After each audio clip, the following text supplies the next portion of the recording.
E vamos para a segunda dúvida aqui. Essa ela é sempre em capacitações que eu ministro, cursos, palestras. É uma dúvida até mesmo do pessoal que está aí praticando, né, agricultura convencional, que está o nome aqui até bem da linha do combate, que é como combater as formigas sem afetar minhas verduras.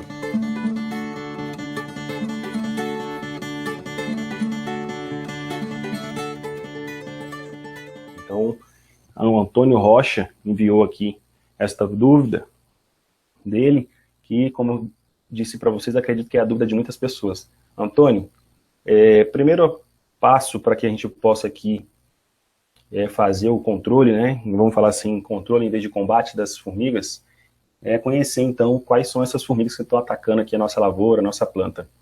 Existe aqui várias classificações, mas as mais comuns são as formigas cortadeiras, né, chamada de saúva também, e as formigas lava-pé.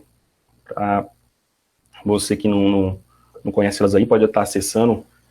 Sempre tem uns artigos aqui no canal, no blog da M-Grower, e eu vou colocar lá para vocês um artigo sobre formigas, e aí vocês vão ver a diferença. Mas a saúva é a maior, aquela cortadeira, e a lava-pé é aquela pretinha pequena, que também faz aí a casa, e acaba se alimentando muitas vezes do resíduo de algumas pragas, como é o caso do pulgão, não é isso?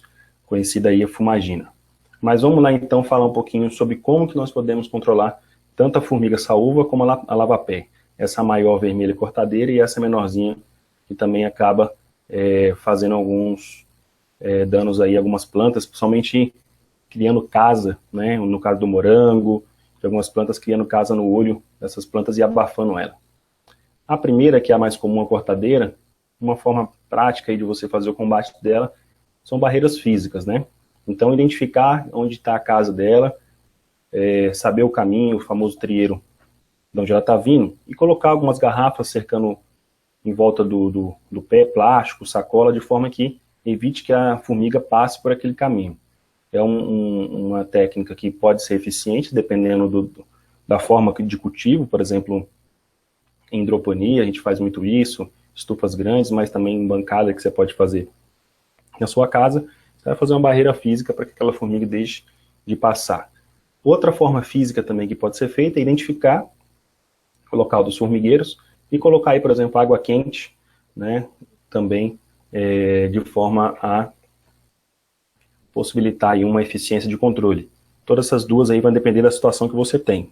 Pode ser que você vai jogar ali água quente no formigueiro, mas o formigueiro é composto por panelas, né? Eles vão ter, vamos falar assim, casas, subcasas e a casa matriz. Na casa matriz é onde está ali as folhas que as formigas cortam e levam para debaixo do formigueiro, criando um fungo, e ela se alimenta desse fungo. Então, se você jogar água quente só naquela primeira panela, não vai adiantar, esse formigueiro ele pode até por um tempo ficar desativado nessa pequena panela, vamos chamar assim, mas o principal, onde está a rainha, onde está o alimento, continua ativo com outras panelas, por outros locais, então vai passar um tempo, essa formiga vai voltar. Falando de que a formiga corta as folhas e leva isso lá para baixo do formigueiro, criando então um fungo, uma das técnicas também é tratar de controlar esse fungo que está lá embaixo do formigueiro.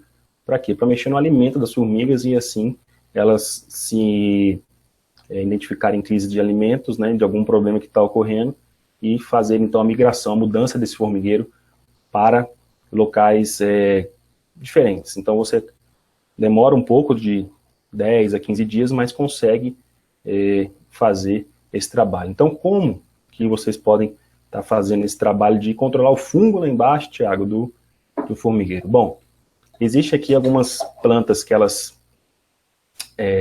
combatem esses fungos e as formigas podem estar carregando elas para baixo, lá para baixo. Uma é o gergelim, bem conhecido aí, a planta de gergelim, a semente de gergelim. Então as formigas vão pegar isso, levar lá para baixo do formigueiro e vai haver o controle. Pode ter as sementes e pode ter o plantio.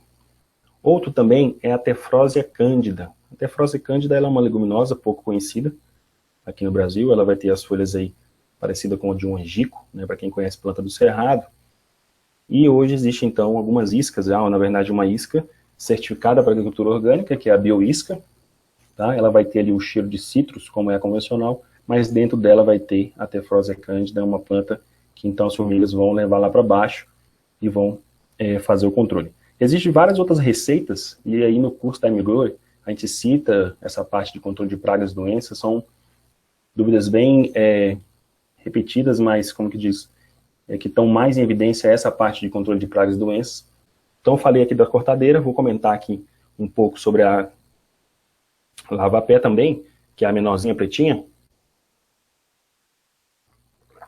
E como eu comentei aqui no início dessa dúvida, ela busca muitas das vezes o resíduo de outras pragas, né, como o próprio pulgão, o próprio ácaro.